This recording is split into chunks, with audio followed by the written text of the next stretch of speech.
Bueno, entonces voy a hablar sobre, no sé si todos ven el mouse, espero que sí, sobre productos verbales y productos corona verbales de grupos, y en particular sobre propiedades de permanencia de aplicaciones. Es un trabajo que hice con Román. Eh, bueno, entonces para empezar, quiero, quiero hacer un comentario. Pensemos un poco en los productos conocidos, que son el producto directo y el producto libre.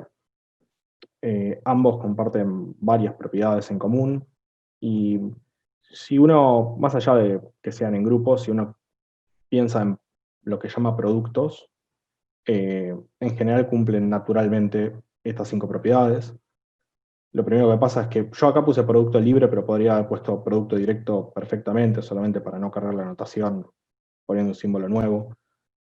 Fíjense que si uno hace A por B, tanto A como B son subgrupos del producto. También pasa que A se interseca con no solo B, sino la clausura normal, o sea, el menor normal que tiene a B se interseca trivialmente, y lo mismo al revés, por otro lado. Y el punto 3 dice que en algún aspecto A y B, o sea, A por B es el grupo más chico que los contiene, o sea, el generado por A y B adentro del producto libre da todo, o sea, no sobra nada. Y las últimas dos, bueno, son asociatividad y conmutatividad, como toda la vida, como es usual. Entonces, piensa en el producto libre, en el producto directo es lo mismo. Entonces, la pregunta que hace Courage en 1940, esto apareció en el libro Teoría de grupos de Courage. eh, la pregunta que hace es si existen otras operaciones binarias entre grupos, además del producto directo y el producto libre, que satisfagan simultáneamente estas propiedades, estas 5 propiedades. Y una pregunta extra que uno se puede hacer es si además estas propiedades son independientes entre sí. O sea, podría pasar que, no sé, conmutatividad y la tercera implique la segunda, o cualquier otra combinación. Antes de responder esta pregunta, bueno, podríamos preguntarnos por qué queremos construir nuevos productos. Y las dos ideas que yo exhibo acá son tal vez ingenuas, son lo primero que uno puede pensar como desde la propia teoría de grupos, es que si encontramos nuevos productos, es razonable que podamos utilizarlos para descomponer los grupos en subgrupos más fáciles de entender. Y por otro lado, nuevos productos pueden servir para construir grupos desconocidos. Esto que yo digo acá suena, no sé, de veras suena ingenuo, pero piensen por un segundo en el teorema de estructura para grupos abelianos finitamente generados, y piensen que justamente o sea, el producto es fundamental, tener la construcción del producto, que es fácil, es elemental, pero es fundamental para decir que todo grupo abeliano finitamente generado eh, se escribe de una manera única, de determinada forma, y además lo caracteriza esa forma. Eh, y el mismo, o con la misma idea, eh, hay una caracterización para producto libre. O sea, el teorema de Grushko dice que si uno agarra un grupo cualquiera, finitamente generado, eh, pasa esencialmente lo mismo que en el caso abeliano, pero cambiando abeliano por libre. O sea, agarramos un grupo cualquiera, entonces el grupo ese se escribe como una parte libre, producto libre, otros grupos. Y además esa escritura es única salvo permutaciones de factores. Entonces, esto que suena ingenuo, de veras, si uno tiene nuevos productos, puede preguntarse, por ejemplo, si hay nuevas formas de escribir grupos, por ejemplo. Eh, Nuestra motivación es otra. Nuestra motivación es dar propiedades de permanencia, es decir, mostrar que dados dos grupos con ciertas propiedades a estudiar, el producto entre ellos también tiene esa propiedad. ¿Y por qué en general? ¿Por qué esto? Bueno, porque en general se puede ser difícil dar grupos con propiedades concretas. Entonces, si tengo una máquina que me los produce, bueno, eso puede ser bueno. Y por otro lado, utilizar esto en lo posible para dar aplicaciones a álgebras de operadores y teorías geométricas de grupos. Entonces, como respuesta a la pregunta de Courage, que si había nuevos grupos, la primera respuesta la da Golovin, en 1950, y se fabrica una familia de nuevos productos que se llaman los productos canilpotentes. Unos años después, 1956, Mora da otra familia más grande, que es de productos verbales. En particular, contiene a los productos canilpotentes. La definición de Moran es distinta a la de Golovin, y una de las cosas que prueba Moran es que los productos canilpotentes que surgen de los productos verbales son los mismos que los productos canilpotentes de Golovin, pero la definición de Golovin es otra. No es obvio en principio que son el mismo producto. Y en la tesis doctoral, Struik hace un estudio de la independencia de las propiedades mencionadas y es una gran bitácora de productos y construcciones que merecen ser llamadas productos y tal vez merecen menos ser llamadas productos, porque no necesariamente cumplen esas 5 propiedades que mencionaba antes. Y bueno, y también prueba que algunas se implican incluso. Y toda esta teoría, que parece una curiosidad, en principio, desemboca en este libro de variedades de grupos de Hannah. O sea, Hannah Neumann hace un libro que se llama Variedades de grupos. Estos nombres que aparecen acá, Neumann, Birkhoff, Hall, son los que Neumann nombra como precursores de la teoría. Pero el libro de Hannah Neumann lo que tiene, variedades de grupos, lo que tiene es que en algún aspecto condensa toda la teoría que nace con la pregunta de Courage, se desarrolla con los productos verbales y utilizando los productos verbales y por sobre todas las cosas el lenguaje eh, como que da un lenguaje común para muchos resultados que por ahí estaban dispersos. Entonces a partir de variedades de grupos aparecen algunas cosas, y luego la teoría parece como que se deja un poco de lado, y hoy en día, eh, salvo en algunos lugares concretos, no es una de investigación principal variedades de grupos. La idea es definir lo que es un producto verbal. Para eso tengo que empezar con una definición de subgrupos verbales. La definición es del otro Neumann, del B.H. Neumann, del 37. La idea es que uno da un alfabeto no necesariamente finito y agarra una familia de palabras escritas en el alfabeto A. Por otro lado, agarramos un grupo, entonces el subgrupo verbal asociado al grupo y a las palabras es el generado por W, bueno, leo y ahora digo lo que es, W de G1GN con W en palabras, en la familia de palabras, G1GN en el grupo. O sea, W de G, o sea, el subgrupo verbal, es el grupo generado por evaluar las palabras W en elementos de G. Piensen que yo escribo palabras en un lenguaje, palabras en el alfabeto A, y esas palabras en principio no tienen relación, no tienen nada, son simplemente palabras. Ahora, cuando yo cambio las letras de las palabras por elementos de G, ahora como tengo la operación de G, eso lo que me da son palabras escritas en G, y eso tiene sentido, tiene estructura, entonces le puedo tomar el subgrupo generado, eso es el subgrupo verbal. Abajo hay ejemplos que por ahí aclaran un poco mi notación, igual todos subgrupos verbales. La primera es, si tomamos W como la palabra que podemos pensar como la identidad, justamente W de G da todo.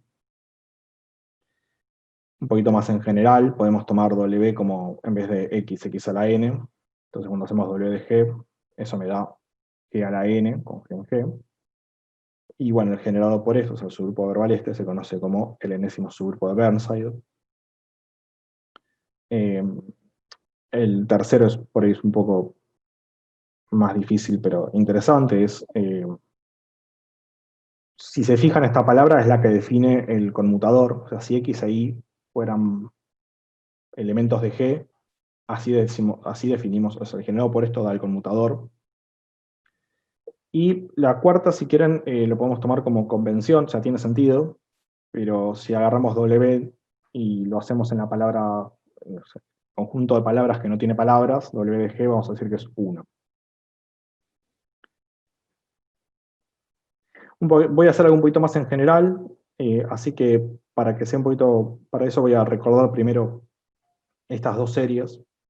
Em, la primera es la serie derivada. La idea es, empiezo con un grupo G, hago el conmutador de G, y entonces después empiezo, o sea, el siguiente es el conmutador del anterior, entonces hago el conmutador del conmutador. Bueno, el siguiente será el conmutador, tomando esto ahora como grupo, y así siguiendo. La definición de grupo soluble es que esto en algún momento pare, en infinitos pasos pare. O sea, pare es que se haga cero. No pare, sino que se haga cero. Y la serie central, parecida, empezamos con G, tomamos el conmutador, y ahora lo que hacemos es tomar el conmutador, pero entre el primero y el conmutador. Y entonces, ¿quién será el tercero que no puse acá? O sea, el siguiente término que aparece sería G contra, pero este elemento ahora. O sea, el conmutador entre G y este elemento. Bueno, y si esa serie termina en 0, en 1 en el trivial, el grupo se dice nilpotente. Entonces, con esta idea, un poco la filosofía de tomar subgrupos verbales es darse cuenta que en realidad todos los grupos que aparecen acá, en realidad son subgrupos verbales. El primero ya lo vimos, si uno toma, como se llaman iguales, los puse N1 y S1. El primero es un subgrupo verbal y lo habíamos visto. Y en general lo que pasa es que si se fijan en la forma de las palabras, en las formas de los subgrupos, uno los puede cambiar como por letras. O sea, acá, por ejemplo, en N1, lo que está haciendo es poniendo acá una X, y acá poniendo esta palabra, ¿no? Bueno, acá poniendo una Z, y acá poniendo X y X a la menos 1 y a la menos 1, y poniendo la palabra conmutador. Pero si se fijan, me parece, me creen que estos grupos, o sea, de hecho acá está explícito, son con estas palabras, estos grupos, estos subgrupos que aparecen en estas cadenas, son subgrupos verbales. Y en particular, los nombres, bueno, o sea, W de G igual a G a la I, que es la forma usual de llamar al iésimo término de la serie derivada, y G sub I lo vamos a llamar al iésimo término de la serie central.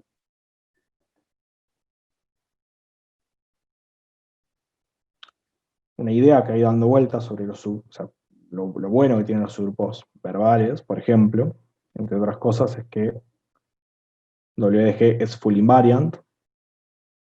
Eso quiere decir, la definición de full invariant es que para todo morfismo phi de G en G, se tiene que phi del subgrupo W de G caiga dentro del subgrupo.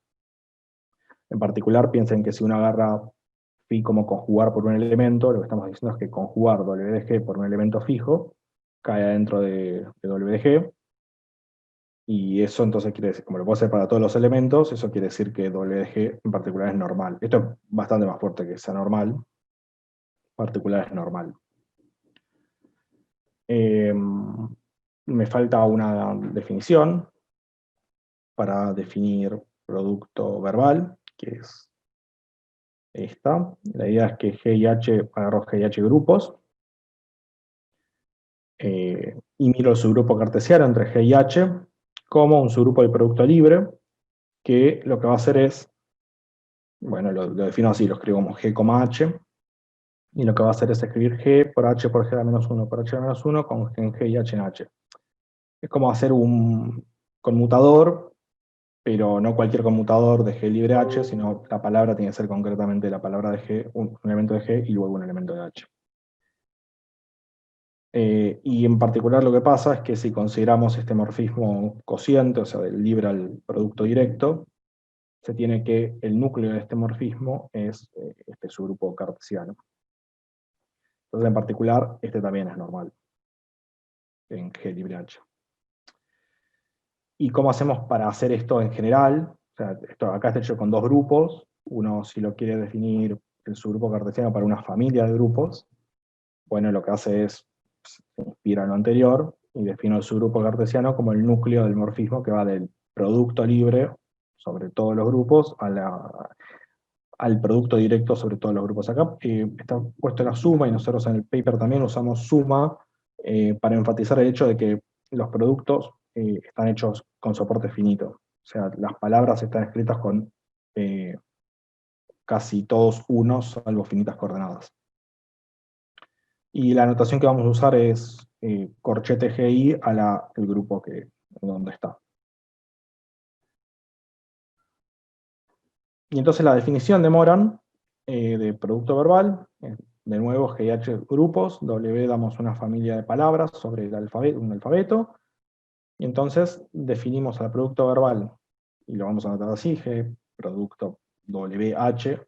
Esto prontamente, seguramente durante la charla, cambie por G verbal H o G producto H. Bueno, voy a tratar de ser consistente, pero es esto. Y primero agarramos el producto libre, hacemos G libre H, y dividimos por el subgrupo verbal de G libre H, intersección al cartesiano. Como ambos son normales, en particular tengo derecho a dividir por intersección, y está bien definido, y esto tiene estructura de grupo. Así dicho, bueno, es una definición y nada más, por ahí lo interesante es dar ejemplos. Y el teorema de Moran es que estos 5, o sea, los productos verbales cumplen las 5 cosas que pedía Urosh para que la construcción merezca ser llamada producto. Y de la definición, en realidad, las últimas 4 son más o menos claras. Por ahí la difícil es la asociatividad, que es la parte difícil del paper de Moran. Y algunas incluso Golovin ya las sabía, porque intersecar con el subgrupo cartesiano es una condición fuerte, o sea, es una condición que ya estaba estudiado en el paper de Golovin, que es anterior. Pero bueno, en nuestro caso, esta construcción que dimos cumple estas 5 propiedades. Acá arriba, bueno, solamente copié la definición, no hay nada nuevo. Ejemplos concretos de productos verbales. Si uno agarra W como la palabra esta, que si se acuerdan lo que daba era el conmutador. Entonces, cuando uno hace G verbal H, fíjense que este G, H, en particular es un subgrupo del conmutador de G libre H. Es poner concretamente, en vez de cualquier palabra, cualquier palabra, para una palabra de G como una palabra de H. Y entonces esto se reduce en hacer G libre H dividido el cartesiano, y eso por definición era el producto directo. De hecho, definimos este grupo para que pase eso, ¿no? Pues, no sé, estoy aplicando el primer teorema del isomorfismo. La segunda palabra que medio tomamos por definición de qué significaba, el subgrupo verbal asociado a la palabra libre, a la palabra vacía, dijimos que era el 1, así que me queda no hacer nada.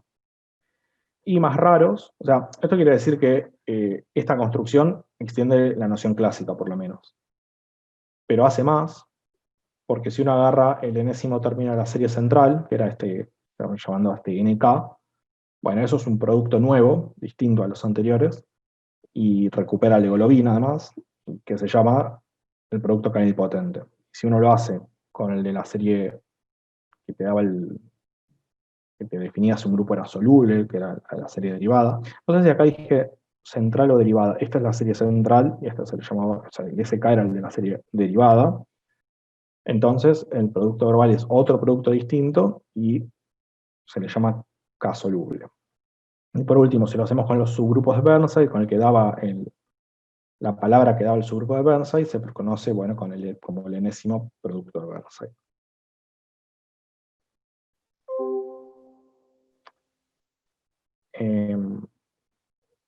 Como ejemplos concretos, o sea, de construcciones concretas,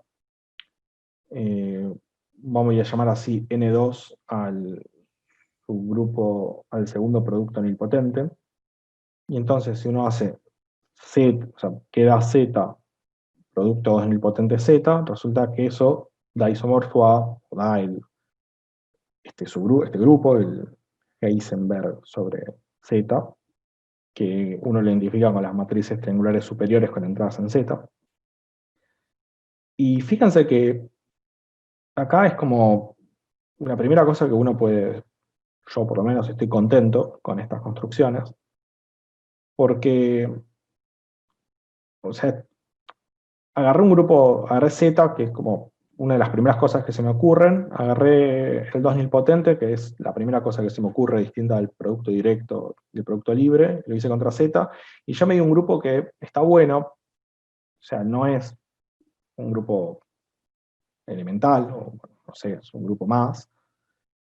Y fíjense que justamente la gracia es que parece ser que el producto, o sea, la construcción del producto es el que hace el que da la información para que el grupo sea nuevo. Entonces, de veras parece ser que tener muchos productos da lugar a muchos grupos distintos. El segundo ejemplo da una construcción también fácil, pero interesante, que es que agarramos el késimo producto soluble y agarramos, no sé, creo que es la familia de grupos, por lo menos la primera que uno ve, y probablemente una familia de grupos aburrida, que es el grupo cíclico. Y bueno, y qué sé yo, uno hace el grupo cíclico, soluble, el grupo cíclico, y resulta que este grupo nuevo, entre dos grupos finitos, pasó a ser infinito. Entonces puedo escribir grupos infinitos a partir de productos de grupos finitos. Eso a mí me parece que es un comportamiento simpático para poder hacer cosas.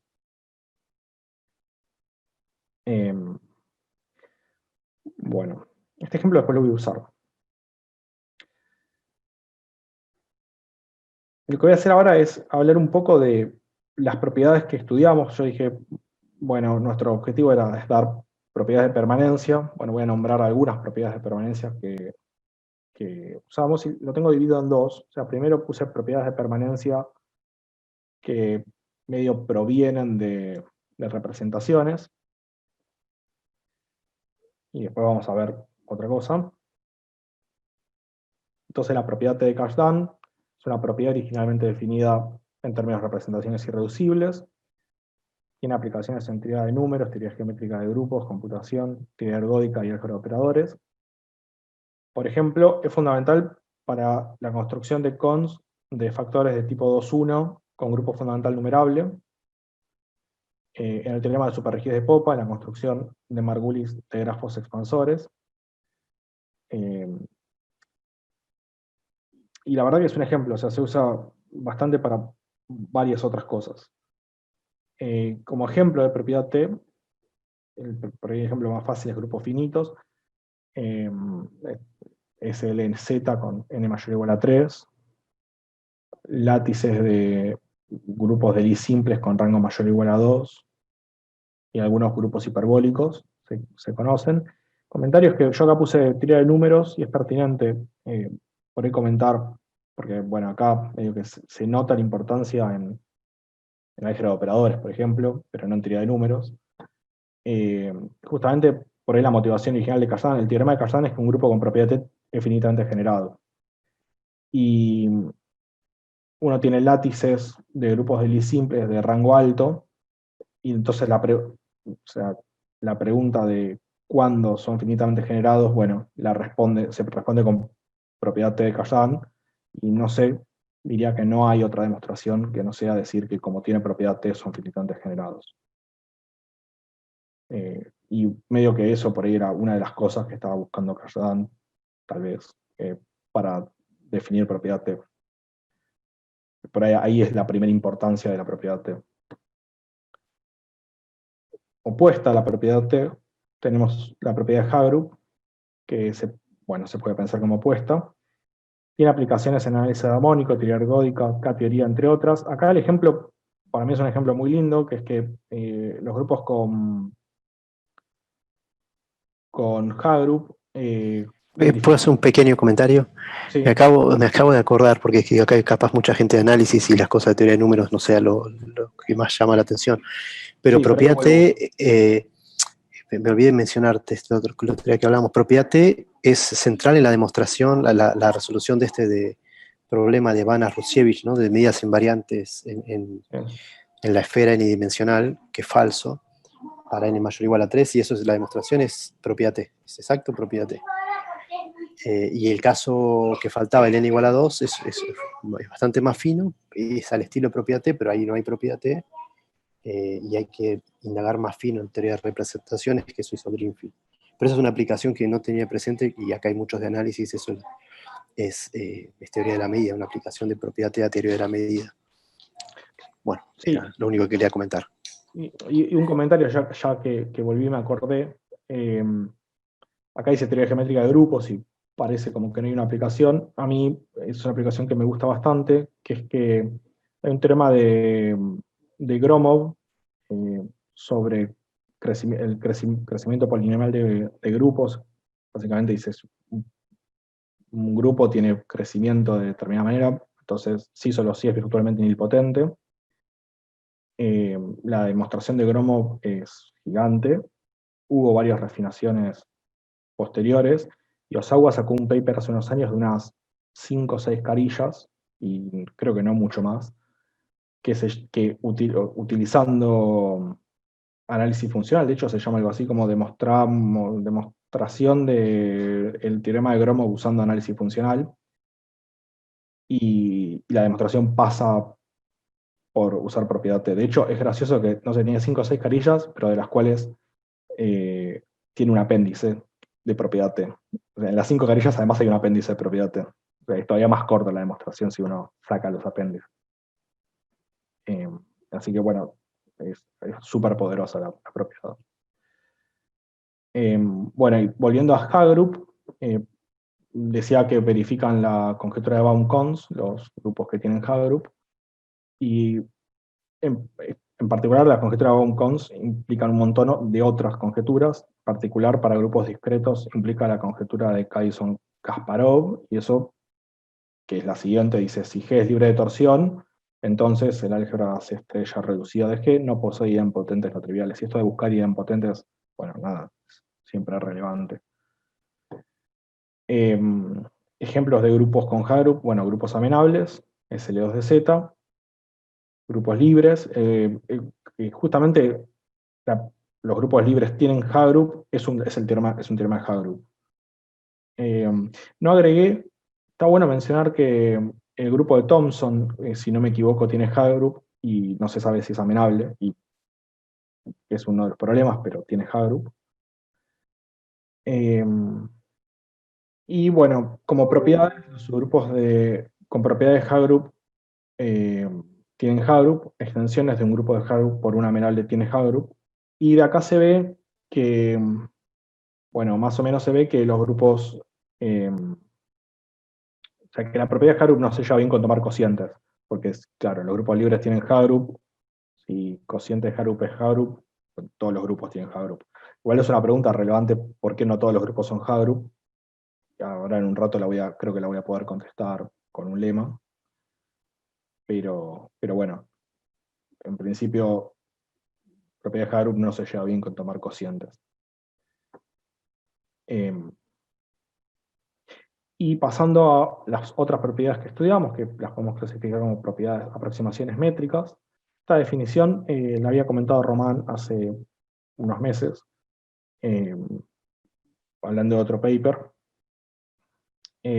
Bueno, dice, dado un grupo G y una clase C de grupos dotados de métricas invariantes, que se dice C aproximable si existe delta sub G, que se puede llamar su función de peso, de G al 0,1, tal que para todo epsilon mayor a 0 y para todo conjunto finito, contenido en G, existe un grupo K con una métrica bimvariante en la clase esta C, y una función phi de G a K que verifica las siguientes dos cosas. Así dicho, es rara la definición, así que después por ahí voy a hacer algún comentario de qué es lo que se busca con la definición. Lo que dice las cosas que tienen que verificar son que la distancia de phi de G, G' a phi de G' es menor a epsilon para todo elemento G' en F. Y por otro lado, la distancia de phi de G a 1 es mayor a delta, la función de peso evaluada en G. Si se fijan, o sea, si acá pudiera en vez de F poner G, o sea, todo el grupo. O sea, en la definición, imagínense por un segundo que F sea G.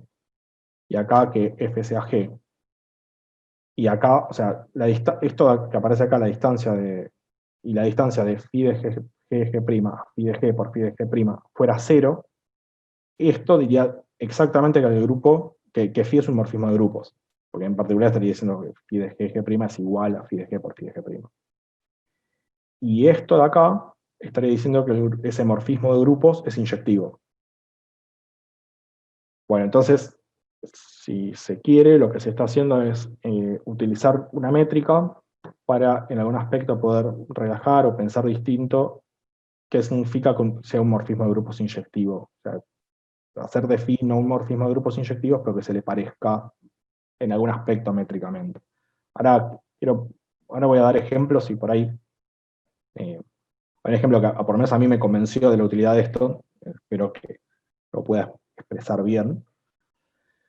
El primer ejemplo es, bueno, agarramos, se llama, un grupo se dice weak-sophic, si es aproximable con C, la clase de grupos finitos, con cualquier métrica invariante. O sea, ya la métrica, tipo, no importa, cualquiera está bien.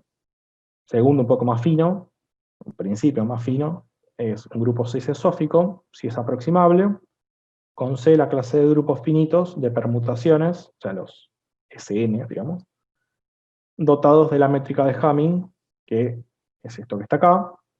Básicamente lo que hace la distancia entre dos permutaciones es contar cuántas veces las permutaciones no coinciden, las imágenes no coinciden, y normalizar por la cantidad total. Acá me quiero detener un segundo, porque piensen un segundo en un grupo finito, uno puede meterlo en un SN, ¿no? El teorema de Cayley.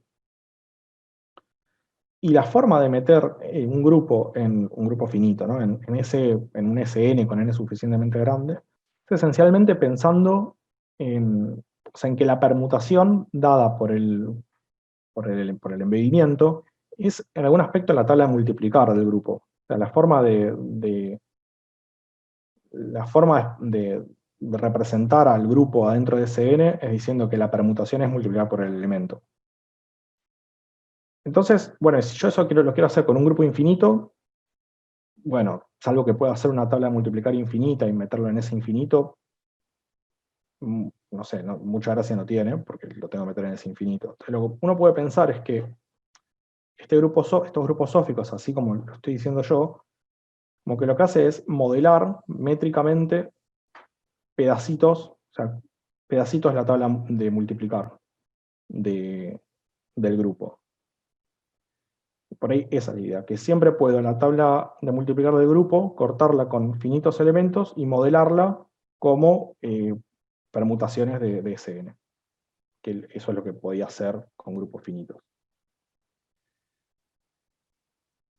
Entonces, tipo, con esa idea por ahí, tiene sentido pensar en que necesito que sea un morfismo, o sea, necesito una función que se le parezca a un morfismo. Voy a dar estas dos propiedades de aproximación más. La primera es el grupo se dice hiperlineal, si es aproximable, con C, la clase de matrices unitarias sobre el espacio de Hilbert, un espacio de Hilbert finito, dotado de la norma de Hilbert-Smith, que es esta de acá. Y bueno, está definida sobre una base ortonormal. De esto habló Román la vez pasada, hace unos meses, o un mes. Esto tiene relación con la conjetura, el problema de embedimiento de Cons, y esa es por la importancia de esta noción. Y por último, si K es un cuerpo, definimos que un grupo se dice linear suffix, si es aproximable, con C la clase de matrices inversibles sobre K dotadas de la distancia rango. O sea, uno agarra, define la distancia entre dos matrices como el rango de la diferencia normalizada. Típicamente este tipo de propiedades después o sea, como que tomar un vuelo propio, pero por ahí la primera motivación era ver de tomar contraejemplos de hiperlineal o ver si se pueden tomar contraejemplos de sófico. Después, bueno, hicieron vida propia, pero como que no, hay un problema de fondo que ahora cuento y estas cosas, estas nociones así, que parecen raras en principio, surgieron de ahí, de tratar de estudiar los otros casos y dar con ejemplos. Como idea de, bueno, qué grupos se saben aproximables. Si G es residualmente amenable, en particular amenable, ¿no? O sea, residualmente amenable, entonces G es sófico. Y en particular los grupos lineales, por el teorema de Malcev, son residualmente finitos, en particular residualmente amenables, y entonces son sóficos. Primera gran familia, además de residualmente amenables, la primera gran familia de grupos, uno puede pensar que los grupos lineales directamente son sóficos. Pues se sabe que producto libre de sóficos, su grupo de grupos sóficos, extensiones de un grupo sófico por un amenable son sóficos, y incluso hoy es bastante difícil construir grupos sóficos que no se construyan de esta manera. De hecho, hasta tienen nombre propio, o sea, la clase de grupos sóficos construidas de esta manera se llaman elementalmente sóficos, y es realmente difícil encontrar construcciones que no sean de esta forma. Se sabe que no son todos así, pero no mucho más que eso. De hecho, nosotros creo que aportamos a alguna forma de construcción que no sea elementalmente sófica por ahí. Entonces, una observación pertinente, que es súper importante, es que no se conocen grupos que no sean sóficos, y por ahí una conjetura del área es, bueno, ¿serán todos los grupos sóficos? Y la misma pregunta y los mismos dos puntos valen para aproximaciones hiperlineales, weak sófic y linear sófic. Quiero decir, en los primeros dos puntos puedo cambiar la palabra sófico por hiperlineal, weak sófic y linear sófic, y sigue valiendo lo mismo, y sigue estando abierta la pregunta, o sea, sigue estando la situación de que no se conocen grupos que no sean hiperlineales, weak sófic ni linear sófic. Lo que sí se sabe es que los grupos sóficos son hiperlineales, que es un teorema del Xabo. Lo que no se sabe es al revés. De hecho, no se sabe si todos los grupos hiperlineales son sóficos. Y medio que viene acompañada de esta pregunta, ¿no? Si se conociera un grupo no hiperlineal, bueno, etcétera, ¿no? Se podría decir algo sobre la soficidad.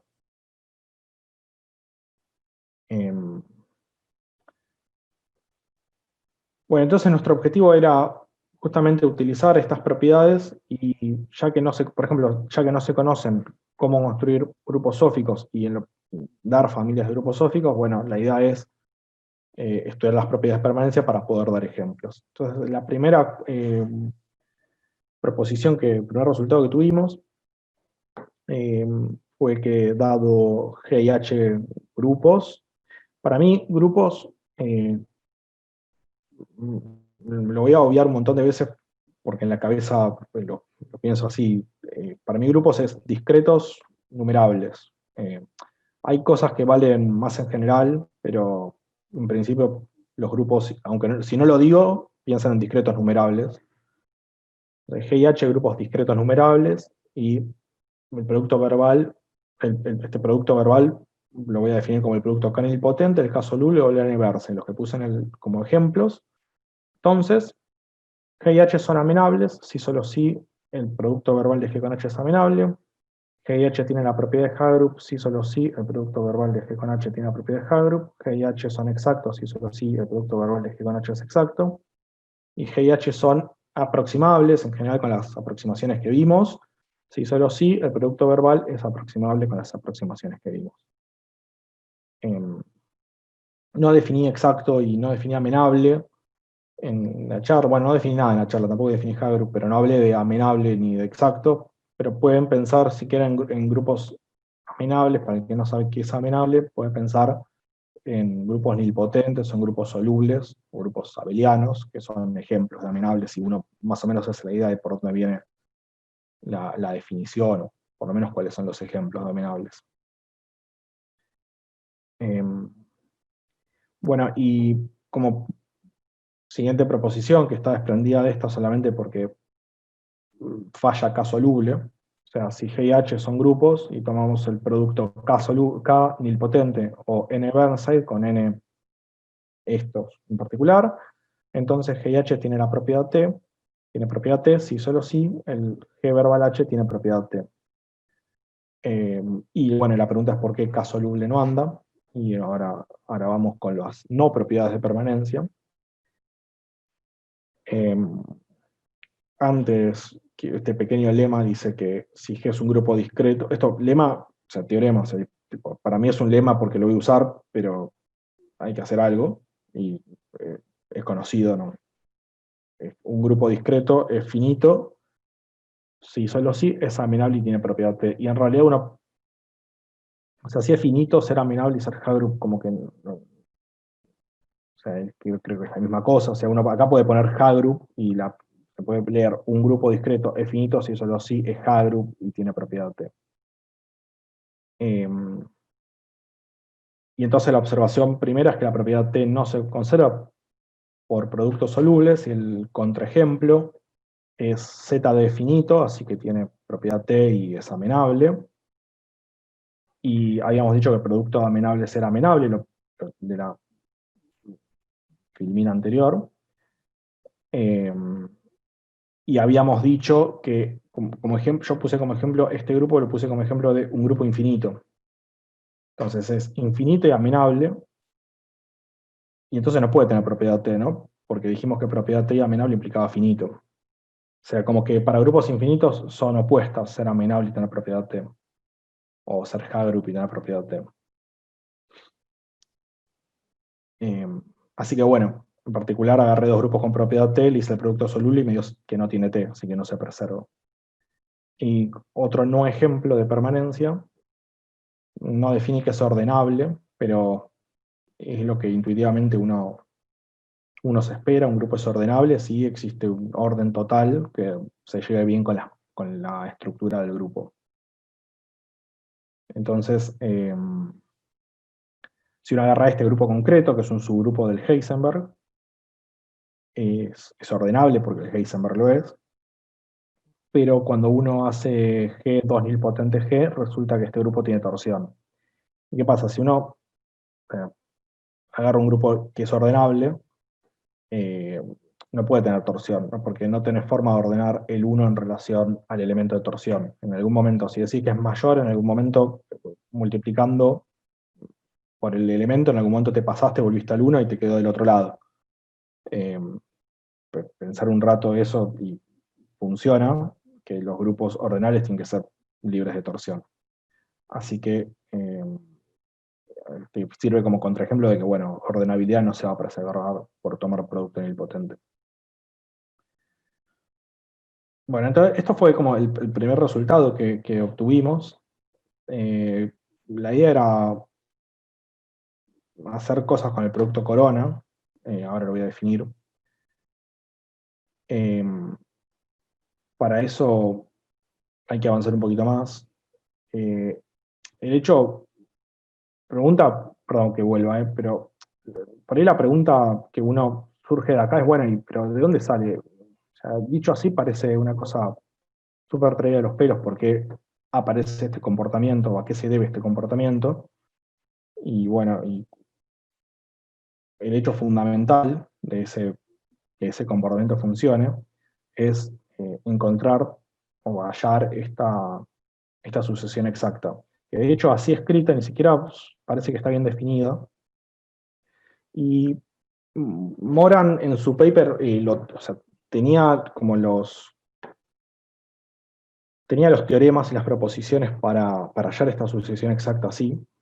Eh, no está escrito así, y el primer tercio, por lo menos, de nuestro paper es agarrar el paper de Moran, escribirlo en un lenguaje moderno y justamente escribir, o sea, no solo en un lenguaje moderno, sino, por ejemplo, en una sucesión exacta así, que sea cómoda para poder contrastar las propiedades de permanencia. O sea, de hecho, fíjense que primero ni siquiera queda claro que WDG por WDH sea un subgrupo de acá. Porque WDG es un subgrupo de G, WDH es un subgrupo de H, sí, pero cuando yo empiezo a hacer productos acá adentro, en principio pueden aparecer cosas nuevas. Entonces, lo primero es que no aparecen. Y aún así, este es un subgrupo normal, puedo cosentar OK, pero cuando cociento debería aparecer moralmente G verbal H dividido W de G por W de H, que W de G se factoriza así, también es algo bastante curioso.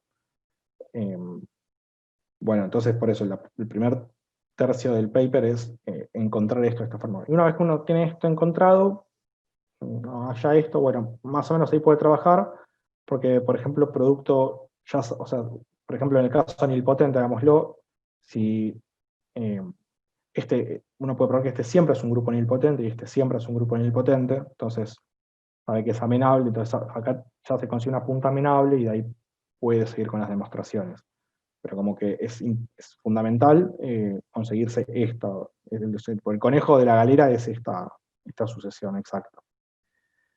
Y algo que parece, o sea, uno se lo preguntan rápido, responde sí, obvio, pero requiere algún trabajo, es que no es necesario que haya dos grupos, si uno agarra una familia contable de grupos y discreta. Y bueno, y agarramos el producto, los de antes, el producto nilpotente, el soluble o el N producto de Burnside. Entonces, si uno agarra el producto verbal, o sea, uno hace el producto verbal sobre toda la familia, que yo no lo definí, pero dije que era asociativo, así que eventualmente uno puede pensar como que lo va haciendo cada vez más, la toma cada vez más elementos, hace un colímite de productos finitos, si se quiere. Se puede construir de otras formas también, pero digo, uno más o menos se cree que es esto, es hacer el producto verbal muchas veces. Entonces, si empezamos con una familia sófica, de grupos sóficos, resulta que este producto verbal es sófico. Y lo mismo vale cambiando sófico por amenable, hiperlineal, linear sófico, weak sófico, con la propiedad de Haggrup o exacto. Obviamente no va a respetar T, o sea, la propiedad T, porque de hecho yo no lo hacía con el producto directo, ¿no? O sea, si uno agarra, por ejemplo, GI como todos Z2, por ejemplo, o sea, el grupo cíclico en dos elementos, ese tiene T porque es finito, pero cuando uno hace el producto infinito, es un grupo infinito amenable, no puede tener T, por lo que dijimos antes. O sea, ya no lo cumplía para el producto directo, con lo cual no lo va a cumplir para estos.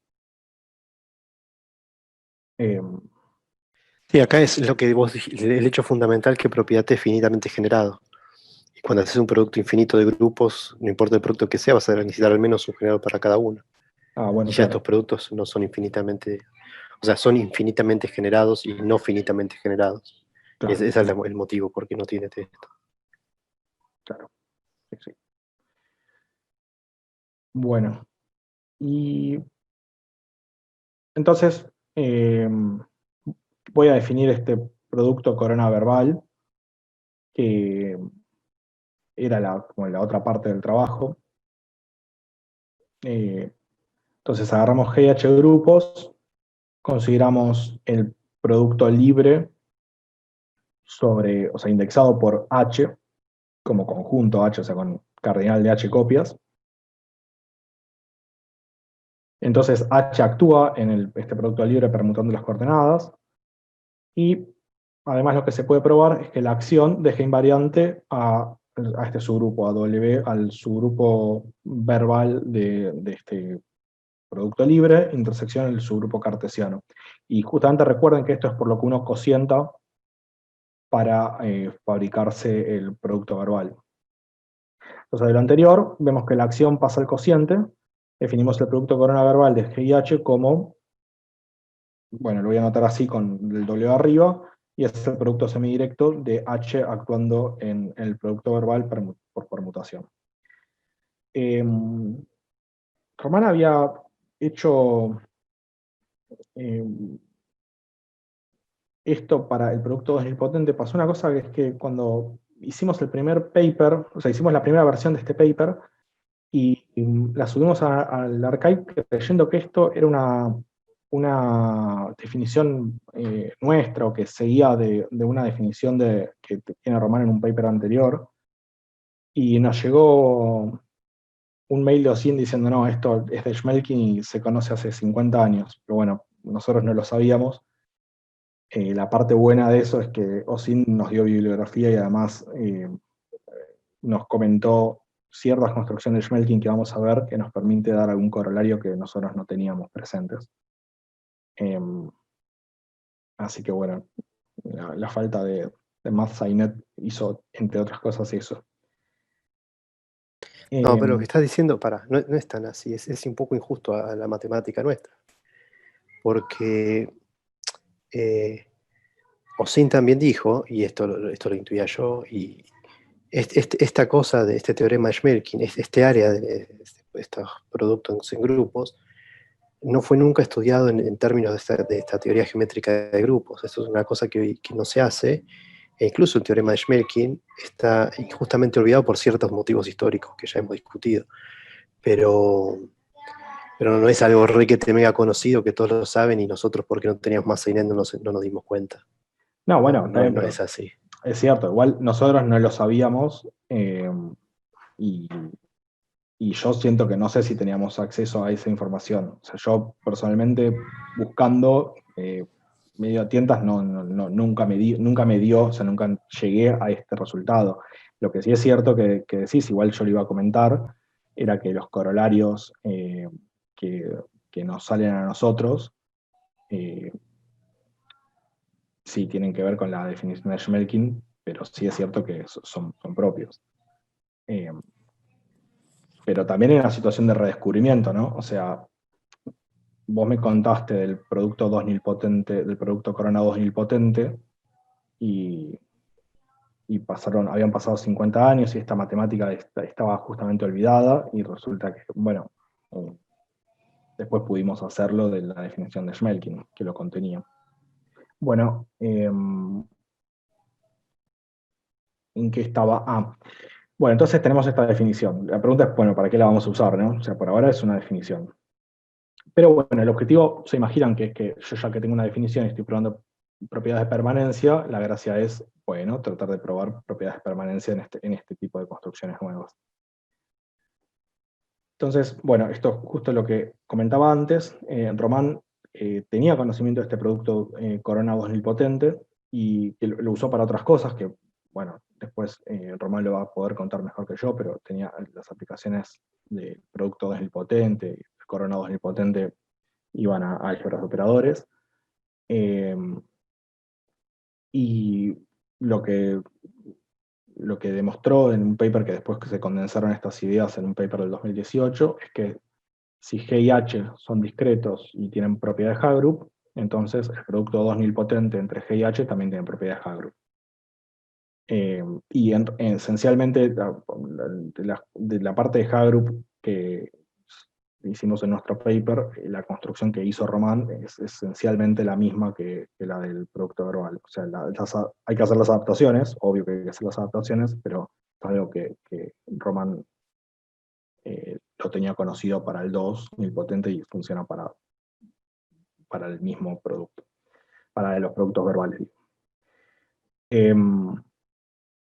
La observación es que la construcción del producto 2 nilpotente, del producto corona 2 nilpotente, se sigue de un resultado de Cornouillet-Stadler-Vallet del producto corona 2 nilpotente, insisto, ¿no? Después de las adaptaciones al producto verbal, al producto corona verbal, se siguen de un resultado de Cornouillet-Stadler-Vallet que demuestra en 2008 que el producto corona usual entre grupos con propiedades Haggrup tiene Haggrup, y en realidad lo que dan es una condición suficiente para que un producto semidirecto, o sea, si G y H son grupos con Haggrup, el producto semidirecto tenga Haggrup. Y es fina, la construcción es fina, pero es general, o sea, es del estilo, bueno, si una construcción tiene tales propiedades, entonces tiene el producto semidirecto tiene Haggrup. Bueno, por ahí el gran mérito de esta construcción es encontrar,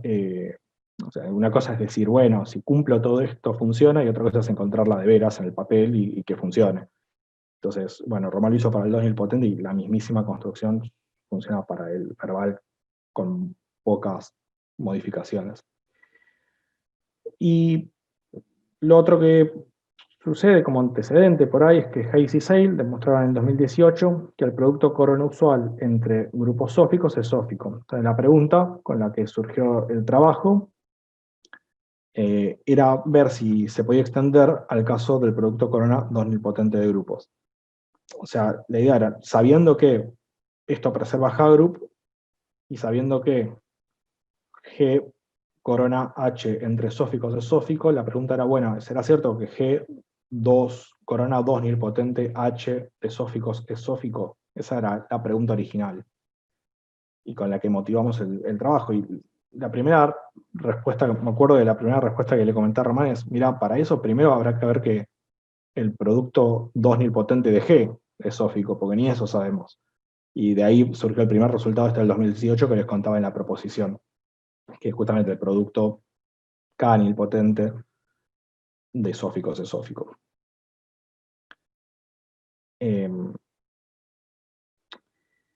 Y entonces el teorema que llegamos es que si uno agarra GH... Javier, déjame hacer una Sí. aclaración.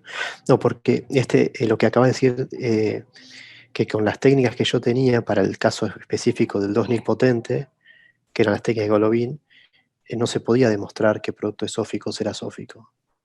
Y justamente todo esto nosotros queríamos hacer este teorema que vas a mencionar ahora, pero no salía lo que vos acabas de decir, el caso básico, y no nos salía porque lo que yo tenía en mi paper no era suficiente. Y eso nos llevó a indagar estos productos verbales con esta definición distinta, y por eso este nuevo cambio de enfoque más general es lo que permitió hacer esto. Porque con lo mío todavía creo que ni siquiera ahora nos sale. Capaz que sí, con la definición original que producto 2 nilpotente de sóficos es sófico, no sé si nos sale. No sé, o Todo sea, esto surgió de generalizar esto. sí, o sea, por ahí algo que yo comenté medio al pasar y está bueno decir, o sea, acá hay varios años y este paper que termina en el 2018, una de las cosas que demuestra es que las propiedades que yo puse arriba, salvo soficidad, cuando digo soficidad es soficidad hiperlineal en general, sea aproximación.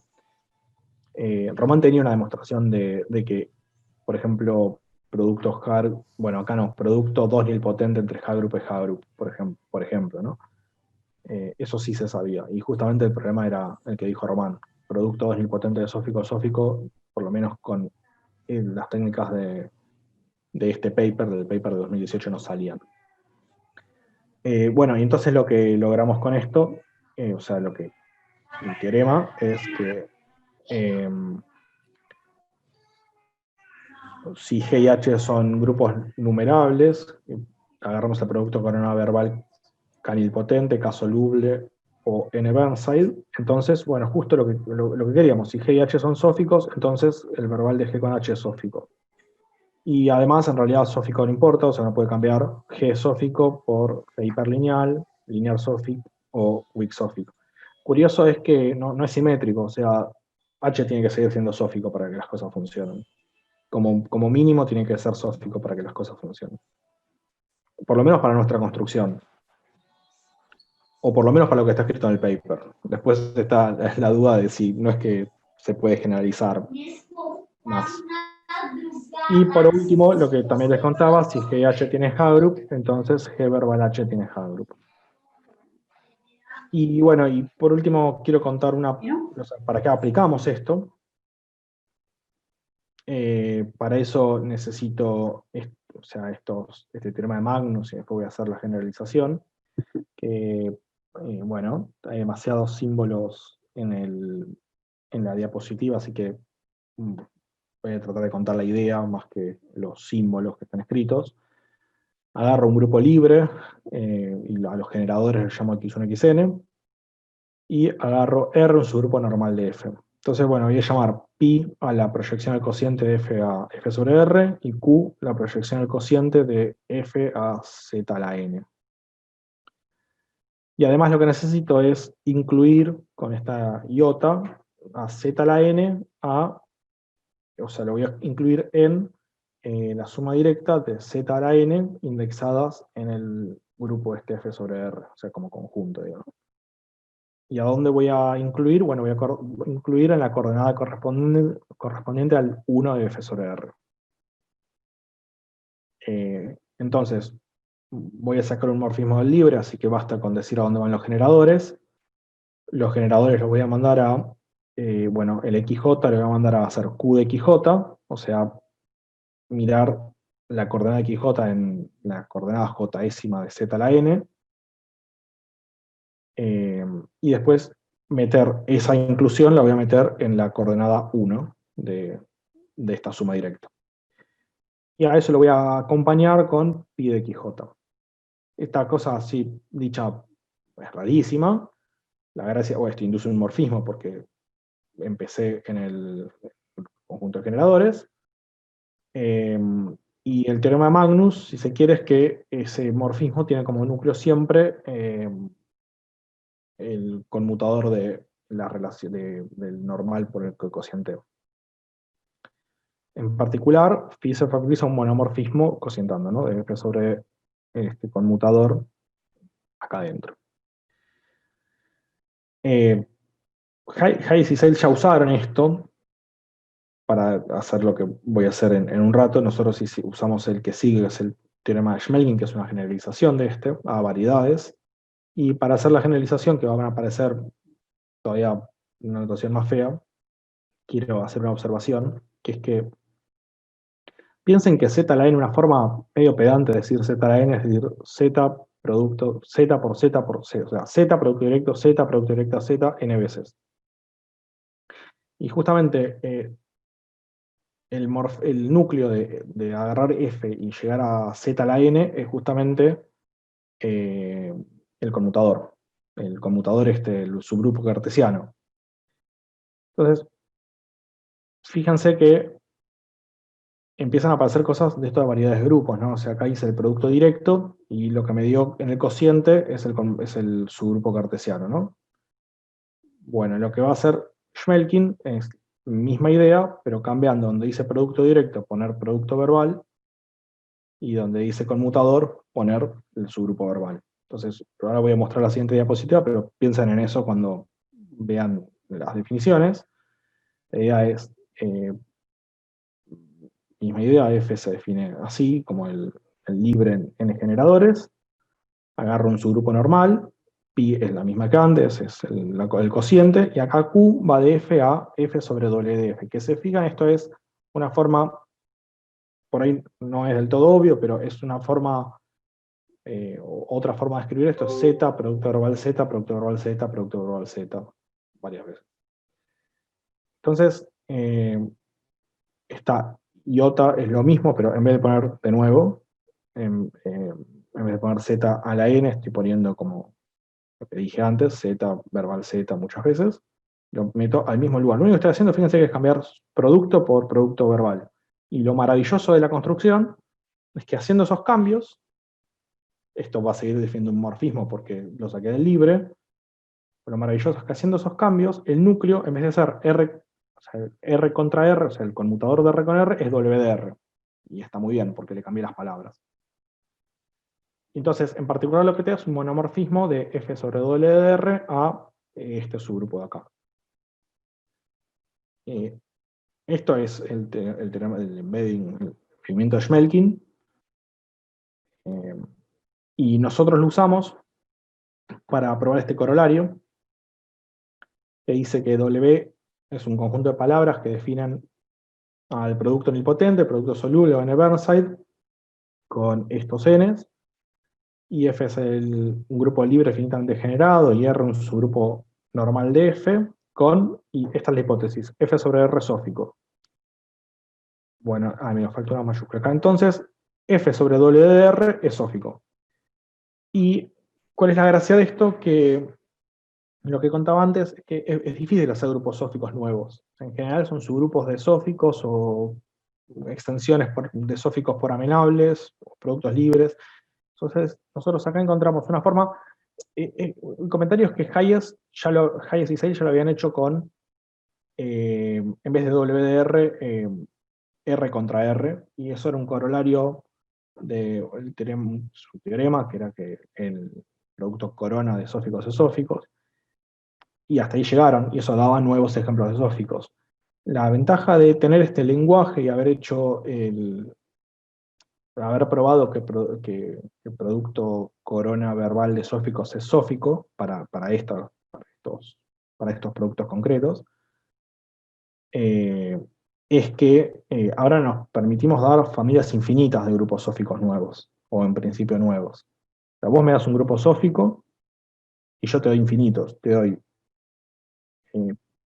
tantos grupos sóficos como productos nilpotentes tenga, tantos como productos solubles tenga, y estos, 2, 3, 4 y 6 para los que van a salir. Y la demostración es un corolario de veras, porque la demostración es que F sobre WDR por el embebimiento de Schmelkin se mete acá adentro, y resulta que este es sófico, justamente porque lo que demostramos en el teorema es que producto verbal de sóficos es sófico. Para los productos concretos que usamos, este es el libre, o sea, por ejemplo, para el nilpotente, este es el nilpotente libre, así que en particular es amenable, o para el soluble, este es el soluble libre, con lo cual es amenable, y en particular es sófico, y este por hipótesis es sófico. O sea que podemos encontrar F sobre WDR como subgrupo de un sófico, así que es sófico. Y más todavía, la misma construcción que te construye muchos grupos sóficos, vale cambiando sófico por hiperlineal, que también se preservaba por tomar subgrupos, linear sófico, weak sófico y con propiedad de Hardy. Y el comentario es que hiperlineal, o sea, yo estoy diciendo el pasar, en general también es difícil encontrar grupos hiperlineales. Y esto, de nuevo, te construye un montón de grupos hiperlineales. Y la última cosa es que además te los construye y en algún aspecto te dice cómo son las relaciones. O sea, si pongo R como relaciones que son infinitas, ¿no? Es normal y son infinitas, te está diciendo qué es lo que tenés que hacer para fabricarte otro grupo sófico a partir del que tenías. Y eso es nuevo y es difícil, o sea, es algo que no está estudiado. O sea, en general, uno da un grupo sófico y hace cosas y aparece otro grupo sófico. Ahora, ¿qué le pasan a las relaciones? No queda claro. Acá es explícito que hay que hacerle las relaciones para conseguir otro. Y bueno, eso es todo.